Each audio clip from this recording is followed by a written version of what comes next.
Sleeping Dogs, a spiritual successor to the True Crime series, is an open-world action-adventure in which players travel Hong Kong as undercover officer Wei Shen and cope with the Triad's conflicts.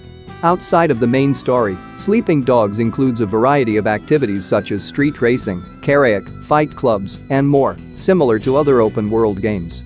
Year of the Snake, a martial arts film-inspired DLC, and Nightmare in North Point, a supernatural horror-themed DLC, are also available. While the DLC adds some enjoyable extra content for those who desire it, the main game shines the brightest.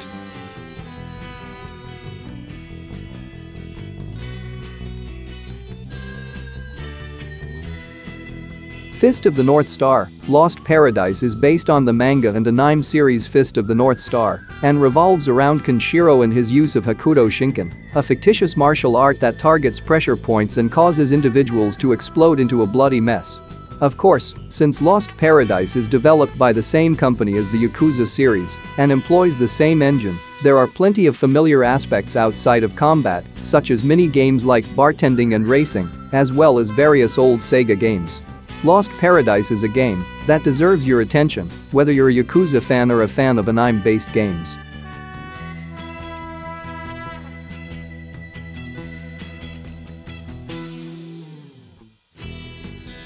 The Legend of Tianding, one of the year's most underappreciated games, is a slick beat-em-up in which players take on the role of noble Taiwanese folk hero Liao Tianding in early 20th century Taiwan, who, like Robin Hood, steals from the affluent and gives to the poor. Tianding has his own weapons, such as a tanto knife, a waist sash, and kung fu prowess, but he can also grab weapons from foes, each with its own set of actions. Tianding may also use magical talismans to fine-tune and improve his powers. The Legend of Tianding is a fantastic choice for individuals who want beat-em-ups with martial arts action.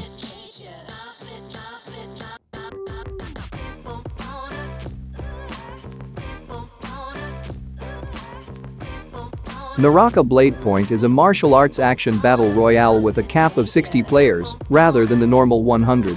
Players can presently choose from 10 different heroes, each with their own set of skills.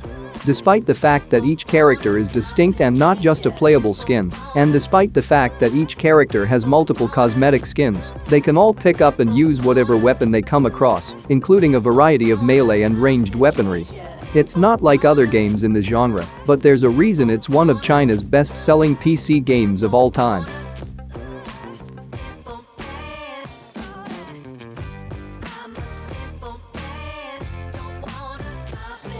The Sword and Fairy series, commonly known as Chinese Paladin, began in 1995, though most of it was never officially released outside of China and Taiwan. Sword and Fairy 7, the 9th installment in the series, was the first to be released globally. Fortunately, it is not necessary to have played the other games in the series to enjoy it. Sword and Fairy 7 is the first action RPG in the series, with real-time third-person combat. Previous games in the series were turn-based. Sword and Fairy 7 is a must-play for fans of story-driven action role-playing games.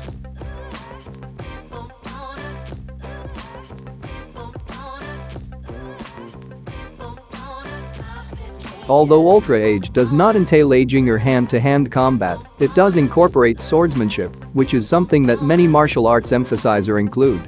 After the world's ecosystem has been devastated and humanity has split into two groups, the title protagonist Age checks out the planet.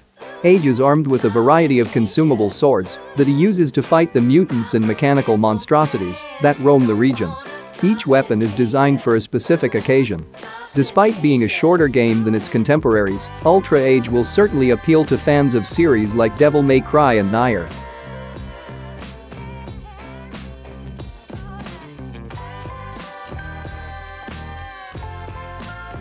Given how frequently Sifu is compared to fighting games, at least one must be included.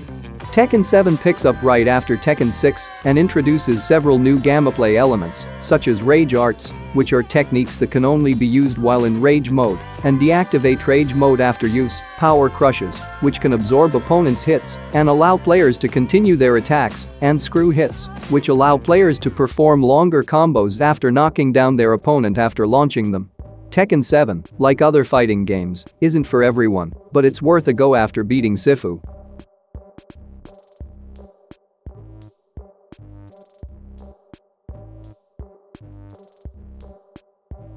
Fitness Boxing 2 Rhythm and Activity is the game for you if playing Sifu or simply playing video games in general has encouraged you to get more exercise. It may lack the variety of Ring Fit Adventure, but it's a good option if you're searching for something less expensive that doesn't require an additional peripheral.